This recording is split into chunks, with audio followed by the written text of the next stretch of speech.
નમસ્કાર દોસ્તો, હું આપનો દોસ્ત હરેશ બેરા ખેડૂત મિત્ર ગુજરાતી ચેનલમાં તમામ દોસ્તોનું સ્વાગત કરું છું. મિત્રો, કોઈ પણ છોડને પોતાનું જીવનચક્ર પૂરું કરવા માટે 16 પોષક તત્વોની જરૂર પડે છે. આ 16 પોષક તત્વોમાંથી કોઈ એક તત્વ જો અપૂરતું હોય તો છોડનો વૃદ્ધિ વિકાસ અને એનું ઉત્પાદન પણ ઘટે છે. અને કોઈ પણ એક પોષક તત્વ જો બિલકુલ ના હોય તો કોઈ પણ છોડ પોતાનું સંપૂર્ણ જીવનચક્ર પૂરું કરી શકતો નથી. આ જે 16 પોષક તત્વો છે એમાં દોસ્તો 3 મુખ્ય પોષક તત્વો છે જે આપણે તમામ ખેડૂત મિત્રો જાણીએ છીએ: નાઇટ્રોજન, ફોસ્ફરસ અને પોટાશ. અને તેમાં પણ છોડને પોતાનું જીવનચક્ર પૂરું કરવા માટે સૌથી વધુ પ્રમાણમાં જો કોઈ પોષક તત્વોની જરૂરિયાત હોય દોસ્તો તો તે છે નાઇટ્રોજન.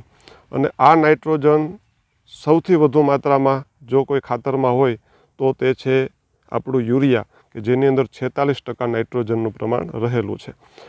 આ નાઇટ્રોજન માટે જે આપણે યુરિયા વાપરીએ છીએ, નાઇટ્રોજનના સ્ત્રોત જમીનની અંદર નાઇટ્રોજનનું પ્રમાણ હોતું નથી મિત્રો. જમીનની અંદર નાઇટ્રોજન મેળવવા માટે કુદરતે એક રચના કરેલી છે કે જમીનની અંદર એવા સૂક્ષ્મ જીવાણુઓ, બેક્ટેરિયાઓ આપેલા છે કે જે હવાનો નાઇટ્રોજન છે એ જમીનની અંદર, અને તે મારફતે આપણો છોડ છે એ નાઇટ્રોજન મેળવે છે. બીજા નંબરમાં જે આપણે કોઈ પણ છાણિયું ખાતર કે સેન્દ્રીય ખાતર નાખીએ તો તે સેન્દ્રીય ખાતર બનવાની પ્રક્રિયાની અંદર પણ આવા જીવાણુઓ, બેક્ટેરિયાઓ કામ કરતા હોય છે. અને આપણે તે ખાતર આપણી જમીનને, આપણા પાકને આપીએ તો તે દ્વારા તેને નાઇટ્રોજન મળે છે. હવે આજના સમયની અંદર જ્યારે હાઇબ્રિડ બિયારણો આવ્યા છે તો તે બિયારણો વધુ ઉત્પાદન આપતી જાતો છે. તો વધુ ઉત્પાદન આપતી જાતોને એકસાથે મોટી માત્રામાં પોષક તત્વોની જરૂરિયાત રહે છે. તો જ્યારે આવી હાઇબ્રિડ જાતો, વધુ ઉત્પાદન આપતી જાતો હોય તો જ્યારે આપણી સેન્દ્રીય ખાતરો દ્વારા કે કોઈ પણ પદ્ધતિઓ દ્વારા નાઇટ્રોજનની જો ઉણપ જણાય તો તે નાઇટ્રોજન આપણે યુરિયાને મારફતે આપવું પડે છે. અને આ યુરિયાને મારફતે અપાતું નાઇટ્રોજન વધુ માત્રામાં આપવાથી આપણા પાક ઉપર કેવી એની અસરો થાય છે તેની સંપૂર્ણ ચર્ચા આપણે આજના વિડીયોમાં કરવાની છીએ દોસ્તો. તો વિડીયોના અંત સુધી દોસ્તો ખાસ જોડાયેલા રહેજો. જે ખેડૂત મિત્રો આપણી ચેનલ ઉપર સૌપ્રથમ વખત આવ્યા છે તો આપણી ખેડૂત મિત્ર ગુજરાતી ચેનલને સબસ્ક્રાઈબ કરી લેજો. બાજુનું બેલ આઇકન છે ને ઓલ ઉપર સેટ કરજો. જ્યારે પણ આપણે આવા સરસ મજાના વિડીયો બનાવીએ તો તેનું નોટિફિકેશન આપના મોબાઈલમાં આ માધ્યમથી આવી શકે. દોસ્તો, નાઇટ્રોજનની જરૂરિયાત કોઈ પણ પાકની અંદર મોટી માત્રામાં છે. અને યુરિયા માર્કેટની અંદર બીજા ખાતરોની અપેક્ષામાં રેટમાં પણ સસ્તું છે. અને યુરિયા નાખતાની સાથે જ છોડનો વૃદ્ધિ વિકાસ આપને સારો જોવા મળે છે.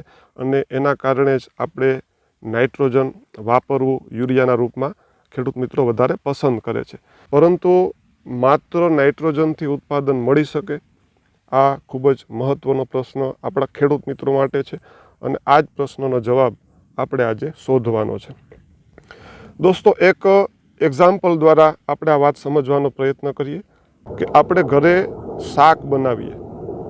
શાકની અંદર આપણે એને સંપૂર્ણ રુચિકર અને ટેસ્ટી બનાવવા માટે ઘણા બધા મરી મસાલાઓ પડતા હોય. એની અંદર આપણે મીઠું એડ કરતા હોય, હળદર, ધાણા જીરું, ચટણી, ગરમ મસાલાઓ, ઘણી બધી વસ્તુઓ એડ કરી અને આપણે શાક બનાવીએ છીએ. તો ધારો કે આ શાકની અંદર મીઠાનું પ્રમાણ ઓછું છે અને તેના બદલે ચટણી, હળદર, ધાણા જીરું વધુ માત્રામાં નાખશું તો તે મીઠાની જરૂરિયાત છે એ પૂરું કરી શકતું નથી. એવી જ રીતે ધાણા જીરું, હળદર, ચટણી, મરી મસાલાઓ કરતાં, એની કિંમત કરતાં મીઠું ખૂબ સસ્તું છે.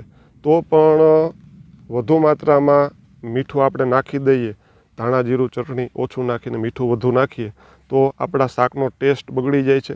એટલે કોઈ પણ વસ્તુ એકબીજાની પૂરક નથી દોસ્તો. કોઈ પણ પાક છે તો એનો એક રેશિયો છે. આપણે જ્યારે પણ ખેતીવાડી ખાતાની અંદર કોઈ પણ પાકનું માર્ગદર્શન લેવા માટે જઈએ તો આ એરંડાનો પાક જ છે. તો એરંડાના પાકને પોતાનું આખું જીવનચક્ર પૂરું કરવા માટે આટલા કિલો નાઇટ્રોજનની જરૂરિયાત છે, એટલા કિલો ફોસ્ફરસની જરૂરિયાત છે અને એટલા કિલો પોટાશની જરૂરિયાત છે. આની પાકી ગાઈડલાઈન આપણી જે કૃષિ યુનિવર્સિટીઓ છે એણે આપેલી જ છે. એવી જ રીતે કપાસનો પાક છે, મગફળીનો પાક છે. દરેક પાકની નાઇટ્રોજન, ફોસ્ફરસ અને પોટાશનો ચોક્કસ રેશિયો છે. જમીન પ્રમાણે થોડું ઘણું એમાં ઉપર નીચે થઈ શકે. પરંતુ આપણો પ્રશ્ન મેન એ છે કે વધુ માત્રામાં યુરિયા નાખવાથી ફાયદો થાય કે નુકસાન? તો તેનો સીધો જવાબ છે દોસ્તો કે નુકસાન થાય. શા કારણે નુકસાન થાય એ સમજવું ખૂબ જરૂરી છે. નાઇટ્રોજન જમીનમાં આપીએ એટલે તરત જ આપણો છોડ છે એ નવા એમાં ફૂટ થશે, નવી ડાળો નીકળશે, પાંદડાની અંદર પણ ખૂબ જ રોનક જોવા મળશે અને પાક આપને એકદમ લહેરાતો નજર પડશે અને ત્યાં જ દોસ્તો આપણે માર ખાઈ જઈએ છીએ, ત્યાં જ આપણે છેતરાઈ જઈએ છીએ. નાઇટ્રોજન તત્વ છે એ પાકના વૃદ્ધિ વિકાસ માટે ખૂબ જ જરૂરી છે, પરંતુ પાકના વૃદ્ધિ વિકાસ માટે એ આપણું પહેલું પગલું છે. આપણું અંતિમ જે ધ્યેય છે એ છે ઉત્પાદન મેળવવું. તો ઉત્પાદન મેળવવા માટે ફોસ્ફરસ અને પોટાશ શા માટે જરૂરી છે દોસ્તો? તો ફોસ્ફરસ આપવાથી મૂળનો વિકાસ થાય છે. જ્યાં સુધી આપણું મૂળ મજબૂત નહીં હોય, આ એરંડાનો પાક જ છે, નાઇટ્રોજન આપવાથી ખૂબ જ એનો મોટી માત્રામાં વૃદ્ધિ વિકાસ થઈ જાય, પરંતુ એનું જો મૂળ મજબૂત નહીં હોય તો જમીનમાંથી પૂરતા પોષક તત્વો મેળવી શકશે નહીં. અંતે જે ઉત્પાદનને પોષક તત્વો જોઈએ છે, એરંડાની માળને જે પોષક તત્વો જોઈએ છે એ તો કાંઈ મળવાના નથી. એક વાત. બીજી વાત, પાન છે એ છોડનું રસોડું છે, પણ પાંદની અંદર બનેલો જે ખોરાક છે એને લૂમ સુધી પહોંચાડવા માટે ફોસ્ફરસની જરૂરિયાત છે, પોટાશની જરૂરિયાત છે. એ સિવાય આ પાનની અંદર બનેલો ખોરાક છે એ ઉપરની લૂમ સુધી નહીં પહોંચી શકે. આ પણ મોટી માત્રામાં આપણા ઉત્પાદનમાં નુકસાની કરે છે દોસ્તો.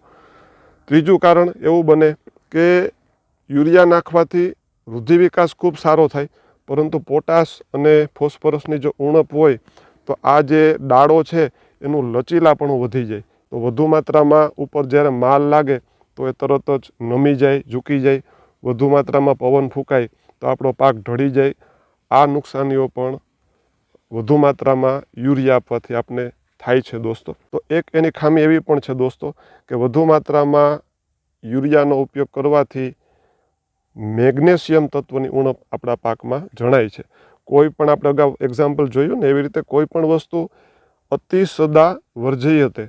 કોઈ પણ વસ્તુનો અતિ ઉપયોગ કરવાથી તે વસ્તુ બીજા જે પોષક તત્વો છે એનું પાકની જરૂરિયાત પૂરી કરવામાં એને અવરોધ ઊભો કરે છે. એટલે આવી રીતે વધુ માત્રામાં યુરિયાનો ઉપયોગ કરવાથી ખરેખર મિત્રો ઉત્પાદન ડાઉન જાય છે.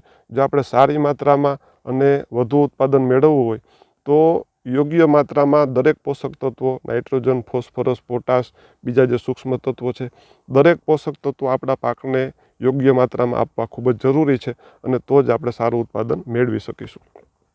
મિત્રો, એક બીજો પ્રશ્ન એવો પણ છે કે યુરિયા વધુ માત્રામાં આપવાથી પાકમાં રોગજીવાત વધુ આવે, તો આ વાતમાં કેટલી સચ્ચાઈ છે? તો એની સમગ્ર વિગતવાર ચર્ચા આપણે આગલા વિડીયોમાં કરશું. તો તે વિડીયો આપ ખાસ જોજો. તો તેના દ્વારા પણ વૈજ્ઞાનિક તથ્યો સાથે રોગજીવાત આવે છે કે નથી આવતી તેની માહિતી આપને મળી શકશે. ફરી મળશું આ માહિતી સાથે. ત્યાં સુધી રજા લઈએ. જય જવાન, જય કિસાન, જય હિન્દ, વંદે માતરમ. ધન્યવાદ.